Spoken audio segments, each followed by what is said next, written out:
Media News Live. So excited that you guys are here with us today. We've got an incredible guest that I've seen a couple times speak, and she's so amazing. You guys are gonna love her.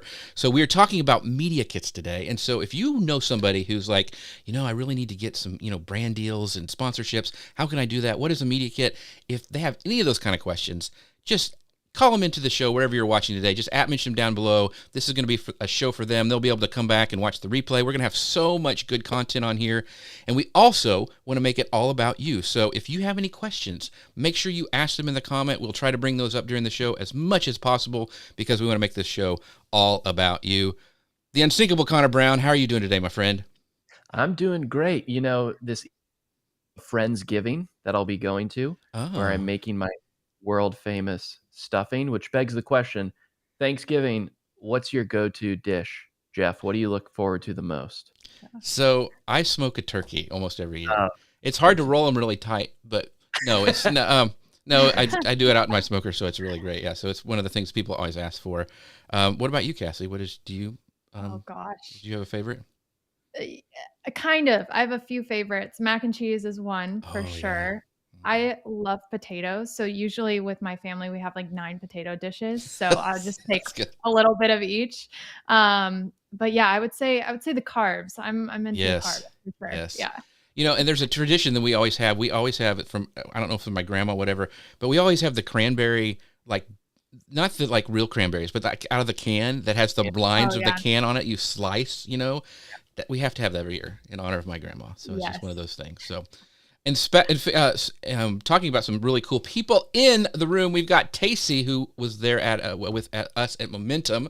She goes, the best thing about Friday. Woo-hoo. That's what I think, Tacey. Thank you so much for watching the show today. And somebody said, looking good, Jeff. I don't know who this is.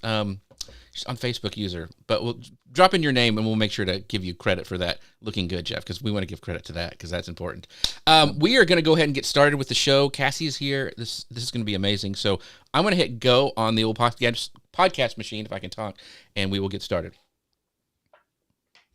Hello, folks. Welcome to Social Media News Live. I'm Jeff C., and you're not. And I'm Connor Brown, and this is the show that keeps you up to date on what's happening in the world of social media and more. Have you ever wondered how to construct a media kit that truly embodies your brand and catches the eye of industry leaders? Maybe you're curious about the key components that elevate a media kit from functional to fantastic. Or maybe you're ready to learn how to express your distinct value to attract your dream collaborations. If those questions resonate with you, then you're in exactly where you need to be. Today, we are thrilled to feature Cassie Tucker, an expert in media kit design whose adept crafting has guided creators to the forefront of their niches. Now, Cassie's going to be divulging her journey, her expert insights, and the best tactics for creating a media kit that stands out. So sit back, clear your schedule, clear your mind, and get ready for this week's episode of Social Media News Live. Cassie, how are you doing today? I am doing great. Super honored to be here today. So thank you. And I already saw Connor today. So we're getting a lot of Connor today. It's Connor all the time. That's right. That's right. It's Friday. Got to watch Connor. So if you don't know who Cassie Tucker is, I'm so excited to introduce you. She combines her former Disney cast member experience with nearly a decade of marketing expertise to make magic for her clients. As a marketing consultant and through prior experience, Cassie has worked with national and local businesses across the United States to create effective content strategies and make messaging optimizations that take a brand's digital presence to the next level and help businesses resonate with their target audience. Cassie, again, thank you so much. I'm so excited because I saw your media kit presentation at Momentum. It was fabulous, and I'm so excited to dig in a little bit deeper today. Thank you so much. I'm excited as well. It's a great topic and something I love sharing with others. Awesome. And something else that I love to share myself is our amazing sponsors, Ecamm.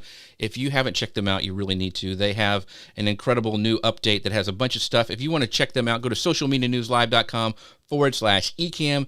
And by the way, Ecamm is going to be joining me at a meetup that we're doing right before PodFest. We're going to do it at the parks. I think we're going to do it at Hollywood Studios with my friend Paul Gowder. And if you want to be a part of that, even if you're not going to PodFest, come out and see us at the parks. You can find out more about that at jeffc.com/PodFest meetup. Alrighty, with that out of the way, let's go ahead and jump right into this. Cassie, kind of explain in your view, what makes an effective media kit? Yeah, so there's a lot of things. And obviously, a lot of that depends on who you are, your brand, what industry you're in, but also the brands that you're targeting. But in general, the three things that I would say just overall, number one is simplicity. So you want to remove the fluff. I like talking about media kits almost like a job resume. So whether you're currently in the corporate career space or you were in the past, you kind of understand the gist of how resumes work. And the goal is to get straight to the point as quickly as possible and to only include the information in there that really resonates and is compelling and is relevant to the person receiving that or the brand receiving it. So simplicity is number one. Make sure the details you have in there matter and they're necessary. Number two is storytelling. So we were talking earlier on my show with Connor about the importance of storytelling. Storytelling is an amazing way to captivate your audience, to communicate clearly who you do or who you are, what you do, and why you serve your audience. And you can do that with your media kit as well as with the pitch email, which we'll talk about here in a little bit. And lastly is personalization. So going back to the resume reference there, you want to make sure that your media kit is tailored to the brand receiving it. And so making sure that you do your due diligence, you research the recipient, you make sure that the pitch that you're creating is captivating that person receiving it, because ultimately what someone is asking themselves when they receive your media kit and your pitch email is, what's in it for me? And so you got to be able to answer that question clearly and quickly. And that certainly does take some research, but it matters. Awesome. That's great. And I know we talk so much about personalization, so I love that notion of, for each individual you're sending it to, create the media kit for it, right? You can have your template, you can have your basis, but spin it up a little bit so it actually appeals to them. For someone who's just starting out, Cassie, and wants to create a media kit and put their name out there, one tough thing that you might run into is that you don't have a lot of prior examples or experience or testimonials, which so many people look for. How would you say someone could compensate for that lack of, direct testimonials from brands that they might not have worked with at all in their media kit to still set themselves apart? Yeah, absolutely. I completely understand that if you are getting started and you're very new in your space or even new to just working with brands and you don't have testimonials to speak to that quite yet, first thing I would say is there are ways to gather those without doing the hard work first. So, one thing that I always recommend, whether you're a service provider, a speaker, you're an influencer online, and you're looking to land some sort of partnership, one thing you can do, I know it doesn't sound super fun, but you can offer some partnerships or solutions or products or whatever it is that you're doing for free at first, just to gain feedback. And so if you can do that even just a little bit, obviously I wouldn't recommend gathering those from family members or anything. Actually go out to your target audience, the people that are similar to who you do a paid collaboration with, and offer something to them. Hey, I'll create a reel for you just to showcase your product. If you would just write a quick 3-sentence or even 2-sentence testimonial to speak to what I did for you. And a lot of brands are really eager to welcome that. If you're a speaker, same thing. Hey, I'll come to your event next week. I'm local. I'll show up and I'll present for 20 minutes if you just give me some feedback and share a testimonial. So there's ways to gather those that are low-hanging fruit versus feeling like you have to get those paid collaborations and receive testimonials that way first. But I still understand if you don't quite have those yet, there's a couple things that you can do. Number one, your messaging, as I was talking about a minute ago, is super, super important. So although you may not have advice or points to where someone is sharing why you can share why you. So making sure that, again, your story is compelling enough, it speaks to the target audience and the person receiving that. So that's going to be super compelling. There's other little things too that can speak to your expertise. So if you have any awards or accolades that you've received in the past, press mentions, anything to where you've been featured somewhere. And then also the biggest thing that is a non-negotiable in my opinion, no matter if you have testimonials or not, is content examples, especially if you are a content creator and that's what you're pitching to someone. Showing that you have done work like that in the past and showing examples of the work that you provided to other brands, whether it's for free or it's paid, that really gives the brand or the person receiving that media kit a clear example of what you can provide to them. Same with speaking. If you have video or speaker reel, we say that in this space of just a compilation of a couple of the different virtual and in-person speeches that you've given, really showing and speaking and having an example of that expertise that you're speaking to is going to be incredibly important for increasing your authority in that space. That's really great advice. And one of the things, and I wish I would have done this earlier in my journey, and I did it even at the last Momentum where I spoke, is I asked at the end of my talk, and even in a group later, I said, hey, would you just say, if you liked my talk, can you leave me a recommendation on LinkedIn? I'm still waiting for that, Connor, by the way. But it really did a great job because it gave me 4 or 5 ones that are really fresh. It's my latest talk, and I can use that in the media kit, like you were saying. So I think one of the things we tend not to do is forget to ask. Even when you're doing maybe a virtual event where you're speaking there, it's still ask the sponsors or the people who ask you to do it. Would you just go over to LinkedIn and leave me a review? I'd really appreciate it. So, and most of the time they always will do that. So that's great advice, Cassie. Absolutely. The question, one of the questions I have is, there's so many. It's so loud anymore online. Influencers, everybody is clamoring for something. So how can content creators differentiate themselves and their media kits from a landscape that is just so saturated? One of the things is testimonials that really are, like we just talked about, are very specific to you. But what are some other ways that you can set yourself apart in your media kit? Yeah, so I think the biggest thing is taking a step back first before you even develop your media kit, is making sure that you know exactly who you are and what your brand is. I think if you can't answer the question why you're different or why you, it's going to be really hard to convince that person receiving your media kit that you're different. And so make sure you're answering those questions to yourself internally. You take a day or a couple days to discover that and how you can communicate that to someone. And so it's compelling and it's relevant initially. I love the story brand framework, and there's some really awesome exercises to go through to be able to develop that messaging. And so that's a tool that you can use online. It's free. There's a brand script that you fill out a couple of different questions and you can really get some clarity and also get feedback from other people. Ask them, is this compelling? Does this make sense? Is it clear? Is it concise? And that's something that you can do initially. And so brand message is huge. Why are you different? Having that written out clearly on there is going to be incredibly important. And, the other thing too, there's a number of different things that you can kind of set yourself apart with, but we talked about content examples. So that is one, is honing in your creative expertise or the style of creative that you put together, showcasing that and sharing with the brand why that's going to help push their brand forward. I think the other thing too that can set you apart, I always recommend to people, especially when they're getting started on pitching, is start with the brands that you use every day first. Because if you can speak to your own personal expertise versus going to a brand and saying, hey, I saw you online for 5 seconds, you look cool, let's work together, you can really tell that story and share why that brand has changed your life. That's one thing that always stands out to me on the agency receiving side for the brands I work with. I want to know if that person actually cares and if they've even shared the brand organically in the past too, to kind of prime their audience for that product.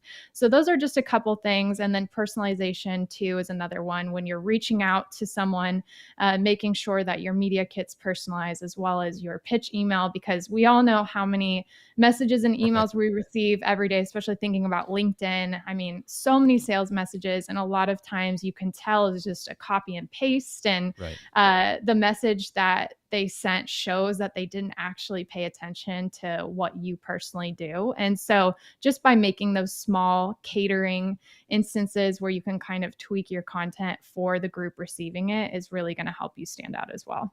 Yeah, that's awesome. Before we go a little further, I want to just, on that note about you starting out with brands you really love.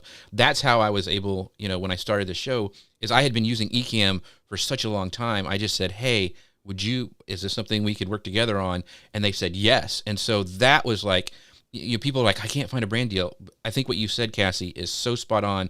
If you're a fan of a service or a product or something, reaching out to them first, and you probably have shared that stuff organically in the past if you're passionate about it, and it can make a huge difference. And you never know until you ask. So that's one of the things that I think is really important. And I'm glad you brought that up. That's also why Jeff reached out to Spanx recently. Yes, exactly. Yes, the Jeff line. It's extra fabric. It's like a tent. You could use it as a tent as well. Yeah. So Cassie, I think one thing is when we want to reach out to brands, especially ones that we admire, we might suffer a little bit from imposter syndrome, and maybe not being at the level that we perceive a brand that we admire might want to work with. So do you have any advice or feedback for influencers or entrepreneurs that want to reach out to a brand but might be hesitant or concerned that their stats, their followers, their metrics aren't as high or as impressive enough to share with brands, at least they think so? Yeah, absolutely. So I think the number one thing is, especially if you're a creator, if you can get as diversified with your portfolio as possible, that's obviously going to be super helpful, because that's more that you can contribute to the brand, more that you can feature their products or their services through your channels. So that's the biggest thing. Obviously, don't feel like you have to be everywhere all at once and do all the things. Obviously, make sure that those different platforms are relevant and it's where your audience is showing up and wants to find you on. But I think that's the biggest thing, is just diversifying and offering more. A lot of times if we're podcasters or if we're Instagram influencers, we think of only offering those single elements. But if you can offer and provide more to the brand, that's obviously more value that they're receiving from you. So get creative on that front. I think the other thing too, there's so many opportunities out there for micro creators or micro influencers.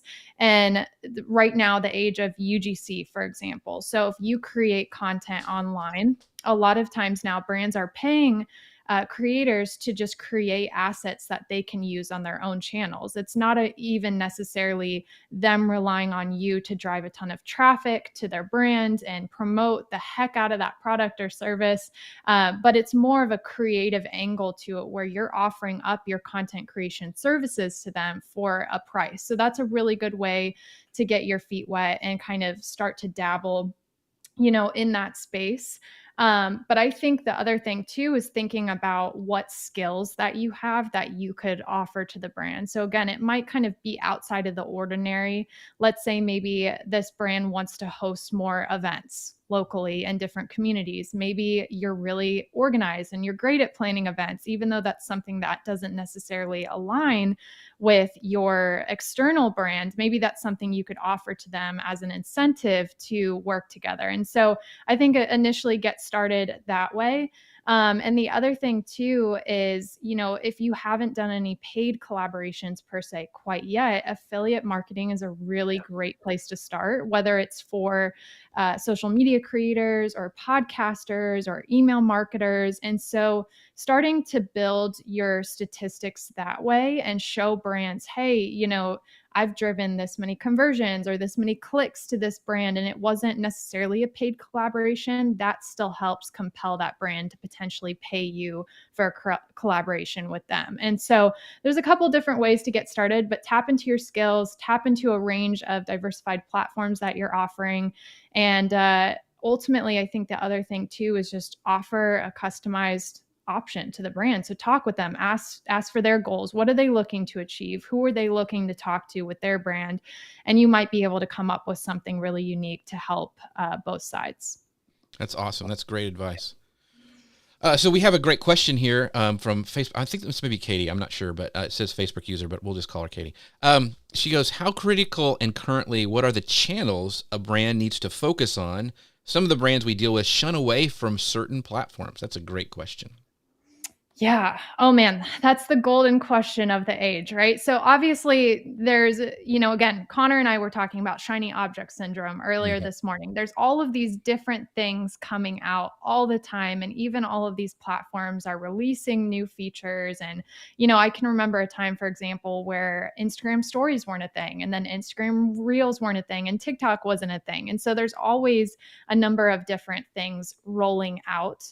And so I think the biggest thing, number one, is just paying attention to those updates. If you are in the creative space, or you're a speaker, you're a podcaster, you are a content creator, paying attention to the updates happening in the platforms or the spaces that you're in is going to be incredibly important, because a lot of times brands are looking to step into those new spaces or those new areas of the spaces very quickly. And if they can communicate and work with someone who is already in that space and using it, it's going to be huge. So test and test early is the biggest thing I'll say there. For me, it doesn't really nail down to specific platforms you absolutely have to be on right now. I think the biggest thing is knowing where your audience as a creator is hanging out. And so making sure that you're fostering and you're cultivating those environments. And it's fine to test other platforms. It's cool to jump on to TikTok if you've never been on there and see if it works. But really having those couple platforms that your people are going to show up time and time again for you. And also too, we spoke at Momentum a couple months ago about own channels as well. So obviously being on Instagram and TikTok is great. And if you have a big established audience there, that's awesome. But having some sort of own channel as well, that if something happens with one of the platforms, you're not at a loss, essentially. So email and website. So if you have a blog on your website, that's one too. But don't feel like you have to bite off too much more than you can chew, but really focus and hone in and be consistent on those platforms. And so if that starts for you with just email and Instagram, great, start there. And I think the brand receiving your media kit and your pitch will be really impressed with the fact that you've shown up time and time again on those individual platforms. Your engagement rate is great. Your community is very strong. And that ultimately is the biggest thing for brands versus just being on 900 different channels. Right. I will say, go ahead. With that one, the brand is clearly, if they're shunning away from particular platforms, they clearly believe that their audience isn't on those platforms. Right.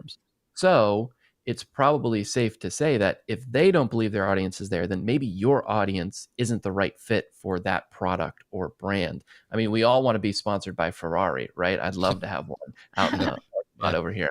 But I don't think my audience is going to find that very relevant. So I think it's one thing about really, really liking a product and wanting to go out to that brand. It's another to say, is this right for my audience in particular? Yeah. And by the way, that question was from Nazim. Nazim, thank you for stopping by. I appreciate you, my friend. And he goes, great advice. I agree with that. One of the things when you're talking about, even when I was talking about like with Ecamm, is one of the things I was able to say to them, and you mentioned this for like small influencers when they're starting, is like I was able to say, like, you're not just sponsoring like my live show, but it's also going to be on YouTube and Instagram and repurposing. I'm going to put you everywhere. And so when you're smaller and starting out, that's a great way, I think, to really utilize what you have and promote it. One of the things you mentioned on the question of like what platforms we're using, one of my favorite resources to find brand deals is Justin Moore's email. If you guys don't know him, he has it's called Creator Wizard, and he has these brand deals that he lists out. And one of the things that I'm seeing is TikTok and Instagram Reels. A lot of brands are asking for, and so I think, but you can pick. A lot of them will say, well, I want Pinterest too, or whatever. And like what Cassie was saying, if you have some of those platforms, like, listen, I won't only do this, but I'll do this as well. I'll even go on these platforms. Then you might be able to get your foot in the door and kind of differentiate yourself for some other people who are applying for that same thing. So, but Justin Moore, Creator Wizard, super, super helpful emails that he sends out. So let's talk about, we talked about the small following, and I think because a lot of people start out, and my opinion is if you're creating content at all, you probably need to have a media kit. So what do you do when a sponsor, Cassie, says, like, hey, we want to work for you, but what are your numbers? And you feel like you don't have those numbers at all. Like you have like, my mom, really likes my posts. I mean, what do you tell people? Do you ignore the numbers and try to shift it in a different way? Or so how do you overcome that barrier when you first get started? Because there are people looking for those micro influencers right now. Mm-hmm. So number one, the thing to think about is brands are all looking for different things, right? The large, massive brands may be looking for someone who has a huge audience and following and engagement rate. Another brand may be only looking for email subscribers. The only brand may only be looking for micro influencers who have a really engaged audience. And so it's really hard to know at first what those brands may specifically be looking for.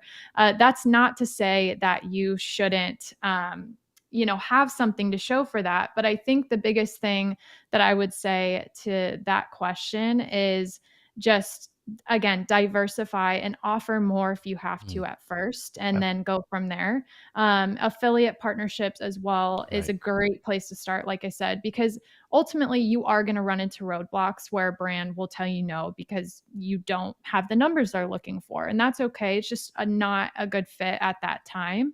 But if you can start, number one, consistently working to build your brand in your community, no matter what, eventually you will get there to a place where those dream brands will want to work with you.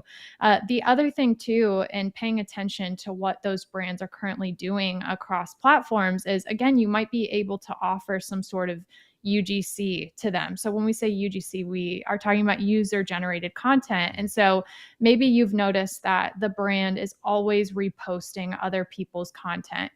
That takes a lot of time to dig for that content, to reach out to that person, ask for permission to repost it. And so if you could come up with some sort of collaboration where, hey, Nike, I would love to take the 3 pairs of shoes I already own. They're currently on your website. You're promoting them, and take photos in 3 different locations for you and offer them to you for this rate. Again, that's a really great place to start. And it kind of shows and works on your collaboration skills, your communication skills with that team.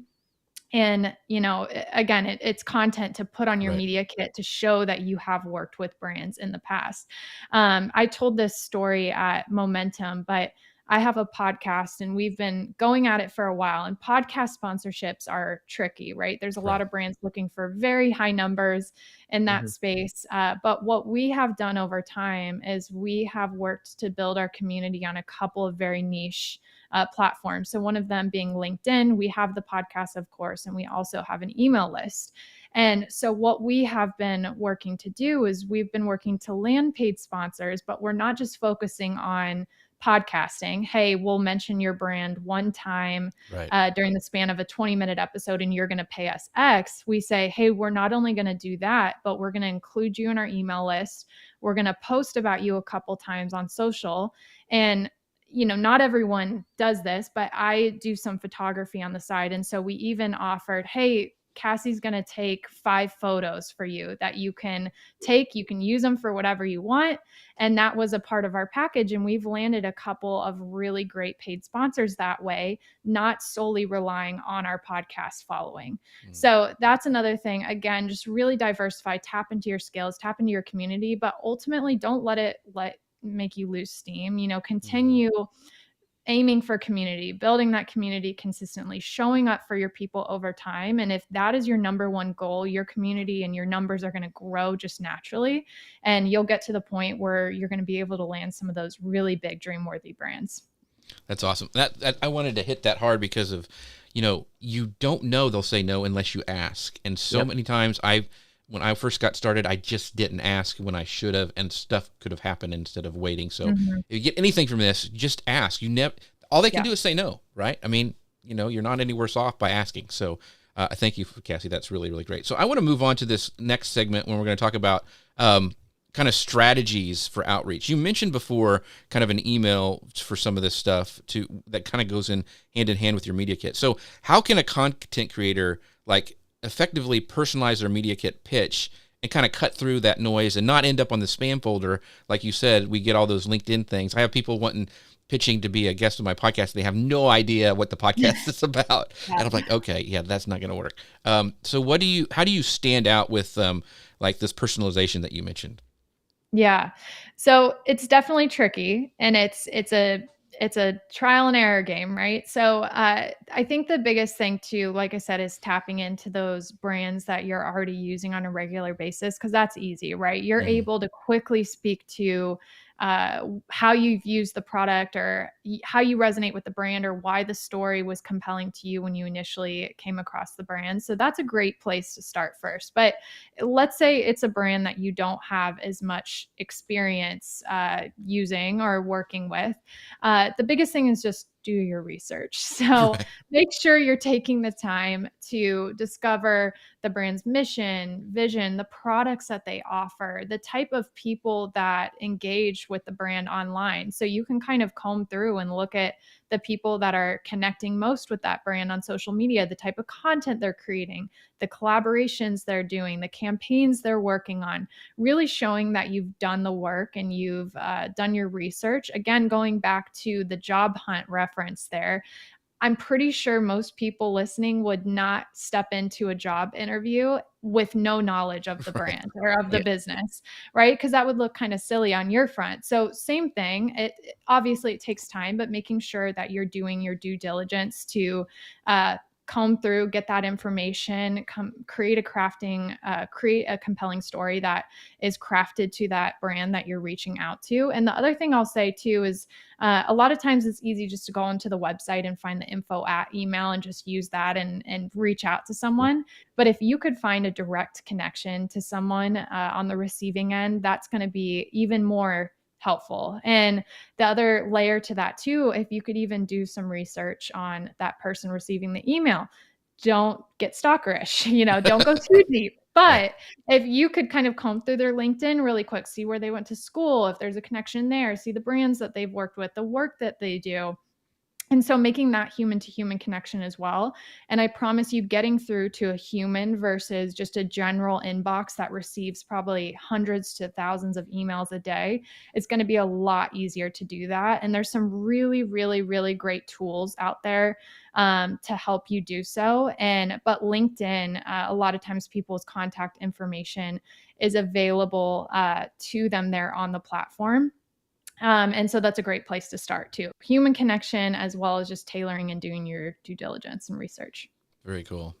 That's really cool. One thing that I always struggle with is the notion of, well, why would they care, right? Like, why would they want to work with me? And I also don't want to be presumptuous that they do, right? So I'm always like, oh God, it'd be nice if you could, work with me or here. But I think so many people are also nervous that they don't want to come off as strong or forceful by sending an unsolicited media kit to a brand or something like that. So how do you gauge when you can do that, Cassie? Like, not being overtly in your face, but coming off as maybe proactive or not presumptuous. But what are your strategies and kind of mindset around that?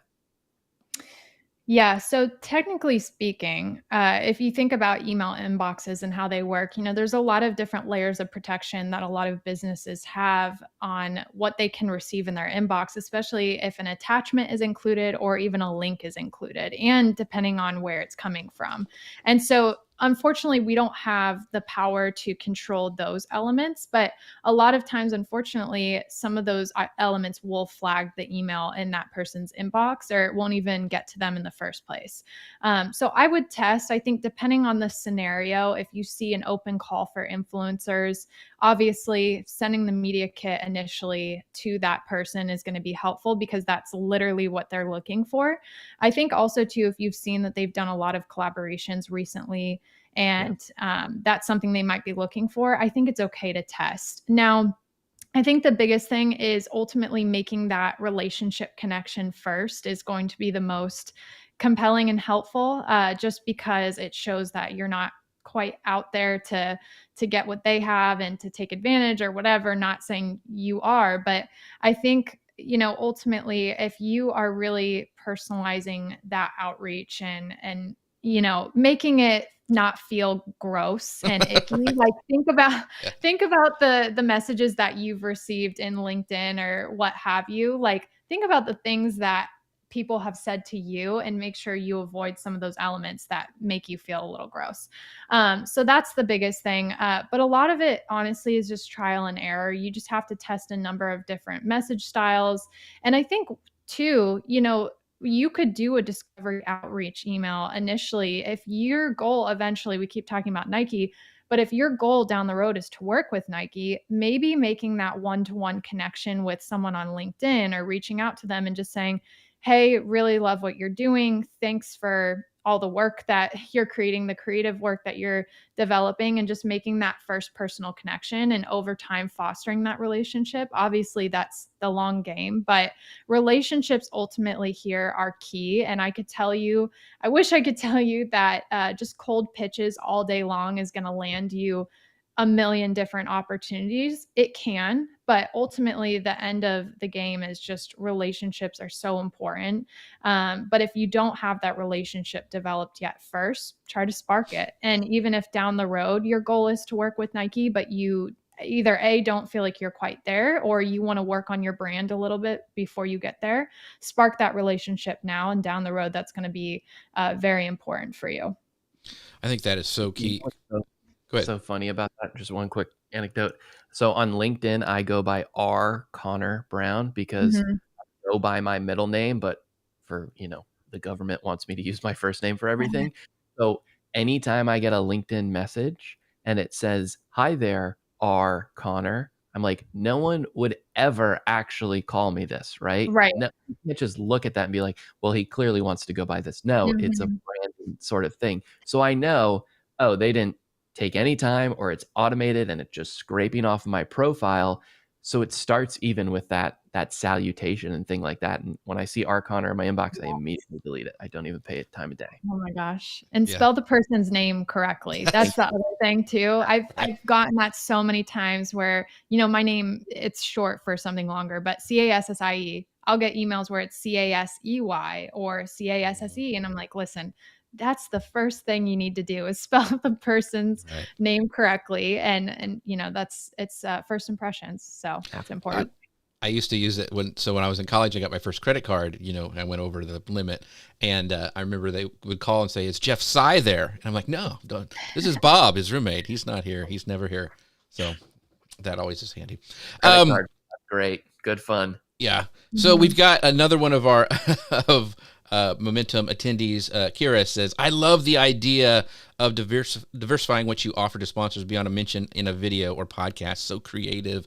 Love it. Yeah, that is great advice. In fact, it reminds me of like what you said earlier, Cassie, is that, it takes time. You can't just like, hey, buy my stuff, or hey, sponsor me. And one of the things I keep going back to Ecamm because they have such a great community, but one of their employees, Doc Rock, who's, he runs a lot of their stuff over there. He started just inside the community helping other people, like with his comments and, hey, if this doesn't work, you should try this and this. And Ecamm noticed and eventually hired him, and now he's on staff. And so your idea of like starting small and then working with those brands going along the way, I think is really, really key. Is there any other things that you would suggest for, like, if you have a dream brand? Connor wants a Ferrari in his driveway. So like, what are some other tips that you could share on like initiating a conversation?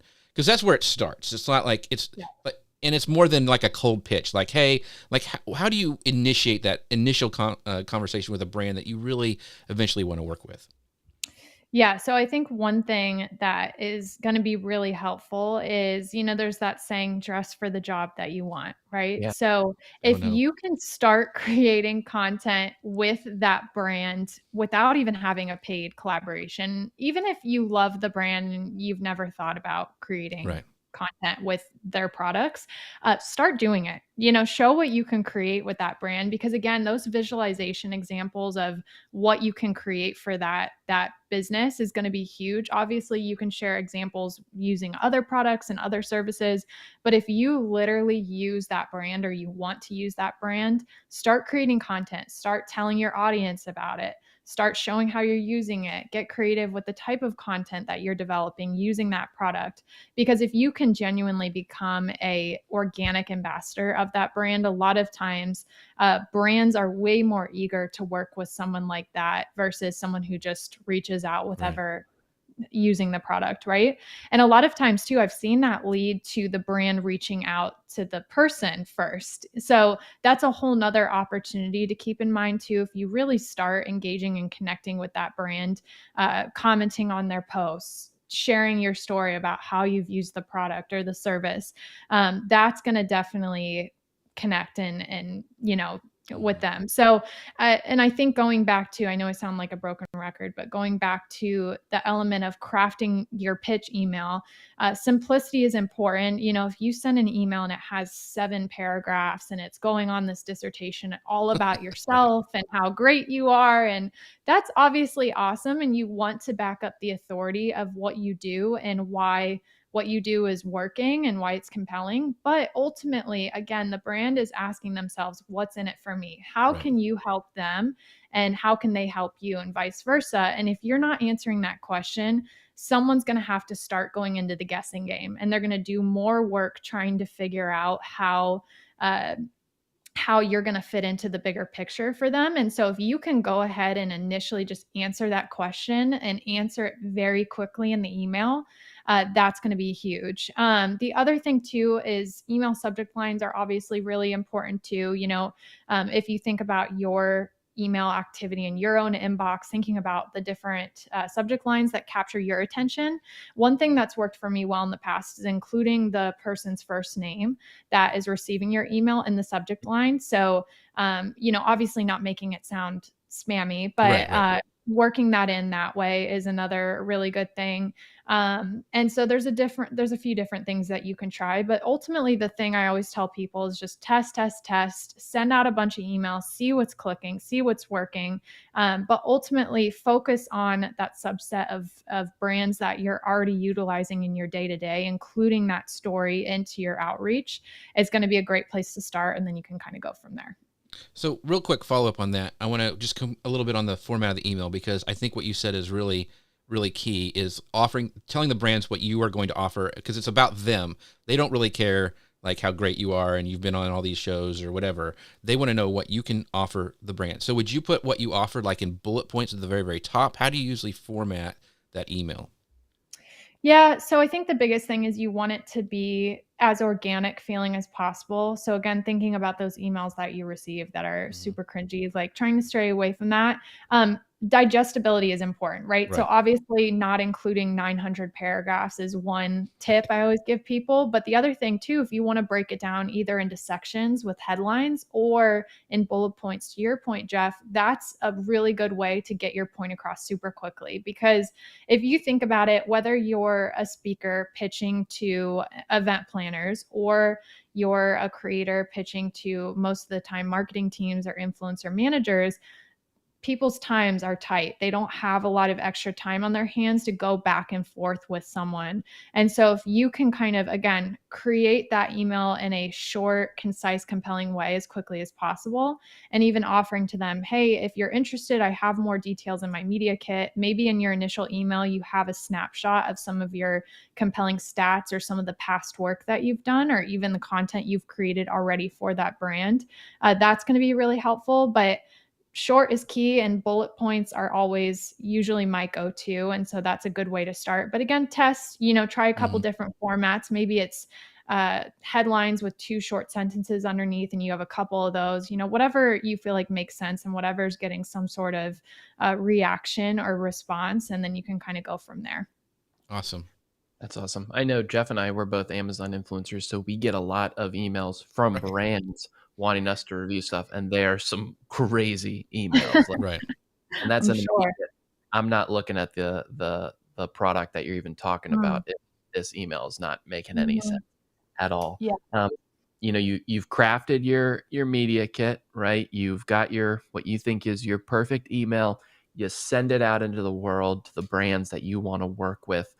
What's a realistic time frame to not only expect a response to come from a brand, and more so how do you not come off as pushy, right? Like, what's a Yeah. reasonable amount of time to, I'm not going to say anything, but now I'm going to reach out. Right. And then subsequently, how many times do you do that without coming off like a creep? For sure. Well, first of all, I do not recommend sending emails, especially on the weekends. Like don't do that because your email is going to get buried. It's not going to get looked at least until Monday. And Monday mornings are usually a big flooding of the inbox too. And so try to avoid Thursdays and Fridays. I don't love sending out pitch emails either. I try to stick with Mondays or Tuesdays, just at the top of the week, maybe early in the day, so it hits their inbox first thing. And so that's kind of the aim. Again, test and just kind of see what makes the most sense. But in terms of a turnaround time, I wish I could guarantee if and when a brand would respond and when they'll respond. It's hard to say, but in my experience, honestly, a couple days is usually what I've seen, because sometimes brands will take the time to look at it, share it with their team, maybe look at it again, let it sit in their inbox. So I'll typically not respond or not follow back up until 5 to 7 days after I send that initial email. To your point, Connor, you don't want to sound pushy. Again, I've had people in my LinkedIn inbox where it's every day and they're literally saying to me, all right, day 3 of following up, day 4. And I'm like, Right. listen, that's not helping. Calm I down. don't Yeah. quite feel bad for that. So that's one thing. Obviously, you don't want to be just all over the place with that. So I would give it a few days. If you don't hear 5 to 7 days, maybe stick with 7. Follow back up. Be super kind and concise in your follow up. A lot of times for me, it's the follow up email that gets a response. Yeah. I do get responses in my first initial email, but sometimes if you just bump that email back up to the top of someone's inbox, that's what's helpful because, again, we don't know how many emails these people are receiving on their end. And so a lot of times it's just a matter of right place, right time, getting it to the top of their inbox when they're in there. And that's when they see it. So follow up is fine. I'll typically do 2, maybe 3 follow ups, and then I'll kind of end it there because it honestly, by the third email, if someone hasn't responded, unfortunately, it might be time to move on. Right. But 2 emails is more than okay. And I just give it, a few business days until you circle back up. That's awesome. One of the things I would say, and this is from Connor and I's Amazon influencer stuff, is you also got to think about seasonality. Like when stuff is going to start hitting for the holidays or whatever. Like I luckily enough, it was last year, I did a thing because I knew Black Friday was coming up. I knew that was going to be big on Amazon. Everybody wants to be on Amazon on Black Friday. And so I was able to reach out to some brands and say, hey, I'm going to go live on Black Friday on Amazon's platform. Why don't we partner together? And they were very open to what that suggestion and sending product and all this sort of stuff. So also be thinking about like, when does it hit? And a lot of times it hits, they're thinking about those sales way before you do. So just kind of know the brand cycle. Like stuff on Pinterest hits a lot earlier than it does on Facebook. And so you got to think about different times for different sales or when products are going to be promoted on those different platforms. So that's really good as well, Cassie. So thank you. Let's really quick because Cassie, so much I could go on this forever. This is so much fun. Let's talk about media kit design because when you were at Momentum, you had some great and there were gorgeous examples of media kits and how you put them together. So can you talk about a little bit crafting a media kit from scratch, like what tools you like, platforms you find most effective for like a professional, but like something that most normal people can do, some things that you like to use. Absolutely. Well, thank you for that, first of all. My favorite tool really is Canva. I love Canva. And so that's an example that I gave you all at Momentum was using that platform. A lot of times you can use Canva for free. I personally love the pro version. I think it's $12 a month or something like that. And the amount of things you can do on the platform is endless. And so for me, that's one of my must-have tools. I will not get rid of that platform for anything. Right. If you're a little bit more design savvy and you have used the Adobe products in the past, Adobe Illustrator is another one of my favorite ones. If I have something that's a little bit more nitty gritty or print, I will always go to Adobe. I don't love Canva for print products yet. I'm sure they're going to be working on that. But if you need to print anything, even though this is kind of unrelated, go to Adobe. But having Adobe skills in general is really important. So those are the 2 platforms I will typically start with. But in terms of design tips, again, going back to the resume reference, simple is important. You don't want to have too many elements on your media kit that is super distracting and takes away from the main content that you are trying to get across. And so having extra icons and this and that scrambled all over, if your eye has to go in a zigzag and backup pattern to read information, it's probably not a good idea either. So making sure that someone can read from left to right and it's pretty simple and all the information is easy to find. There's headlines across your document that share what that content is all about in that specific section, is also super, super important. And so again, simple is key. I know a lot of times people say one page is really important. I haven't found that sticking only with one page is incredibly necessary. I know some people will only look at a one pager. So I always recommend having both just in case.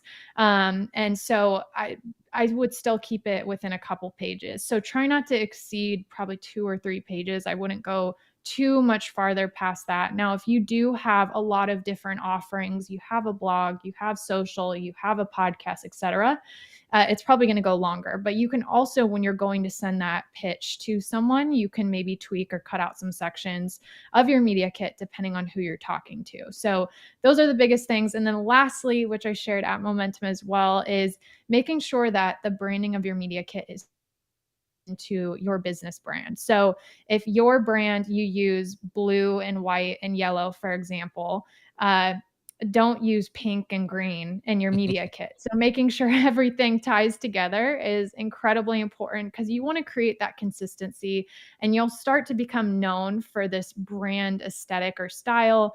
Have your logo on there, create that connection and that recognition with your brand. So those are just a few quick little design tips there for your media kit. Yeah, those are great. Those are awesome. I know you mentioned, the importance of keeping it, not too long and keeping it consistent and not a whole lot of or icons or craziness. But Cassie, are there any other like common design mistakes that you've seen that just are a no-go when assembling a media kit? Yeah, I think that's the biggest thing. Distraction is one. Photos are good because again, people are usually pretty visual. And then ultimately, besides that, I think just having information that's irrelevant. I know this kind of goes beyond design per se, but including too much information in your design that is not necessary is also going to be really distracting. I think the other thing too, because seeing smiling faces and the connection with an audience visibly is really huge a lot of times to brands and showing how you resonate and you've built this community. So if you have photos of you connecting with people in person or whatever, speaking, if you're a speaker or podcasting, showing that is huge. But I think the biggest thing ultimately is examples of your work. You can include maybe collages or what have you in the media kit itself. So it creates that connection, gets someone to click on your website or your social media channels. But the more examples and answering the question why, and I think also having a purpose for each element that you include in your media kit. So as you're going through and editing or even preparing that media kit to send off to someone, ask yourself, why is this square in my design? Why is this photo in my design? Why is this headline in my design? Does it make sense? Is it telling a story all the way throughout? Those are ultimately the biggest things that I like to ask myself just before that goes off and goes out to someone. Awesome. So one of the questions that I was thinking about, because hopefully we are continuing to grow and continue, in our growth and have more numbers and all that stuff. So how often do we need to update this media kit? Yeah. So at most every single time you send it out, or I like to kind of send pitches in waves per se. So I'll kind of go through and I'll send a bunch of emails, obviously tweaking as I'm sending those.